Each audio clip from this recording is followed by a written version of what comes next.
Start. Bharatvarsh Asia का सबसे बड़ा देश है, जिसकी आबादी 2001 की जनगणना के मुताबिक 1 अरब से ज़्यादा है।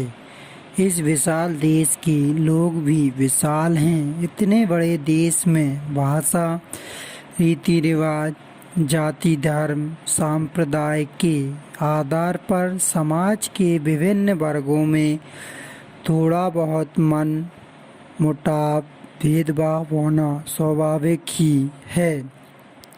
शायद ही विश्व में कोई इतना बड़ा मुल्क होगा जहाँ के लोगों के रहन सहन, आचार विचार, वेशभूषा, खान पान, धन दौलत, भाई बंदी की विविधता होते हुए भी इतनी एकता दिखाई दे। सचमुच अगर यह कहा जाए कि यहाँ अनेकता में एकता है तो कोई अतिशयोक्ति नहीं होगी। इसका मुख्य कारण यह है कि भारत एक धर्मनिरपेक्ष गणराज्य है। यहाँ पर सभी नागरिकों को समान अधिकार प्राप्त हैं। भाषागत, जातिगत, वर्णगत का भेदभाव किसी के साथ नहीं किया जा सकता।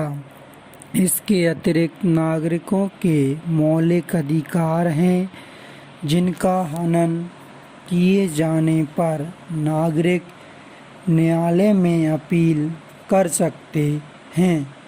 सभी मज़हबों के नागरिकों को एक ही मत देने का अधिकार है।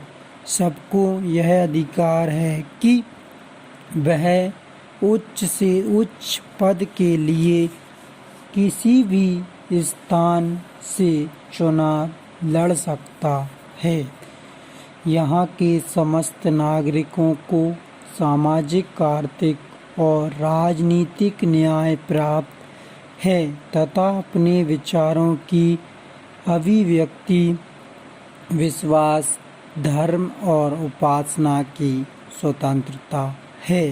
पैरा संघ और राज्यों की सेवाओं के लिए संघ लोक सेवा आयोग, कर्मचारी चयन आयोग, रेलवे भर्ती बोर्ड, लोक सेवा आयोग स्थापित किए गए हैं। देश की व्यापक सुरक्षा के लिए आपात प्रबंध किए गए हैं। आपातकालीन समय में महामहिम राष्ट्रपति द्वारा विशेष अधिकारों का प्रयोग किया जा सकता है। राजभाषा एवं प्रादेशिक भाषाओं को उपयुक्त स्तर पर महत्व दिया गया है। न्याय व्यवस्था के लिए उच्चतम न्याय तथा उच्च न्यायालयों के अतिरिक्त अनेक जिला न्यायालय स्थापित किए गए हैं। कानून के सामने सभी नागरिक बराबर हैं।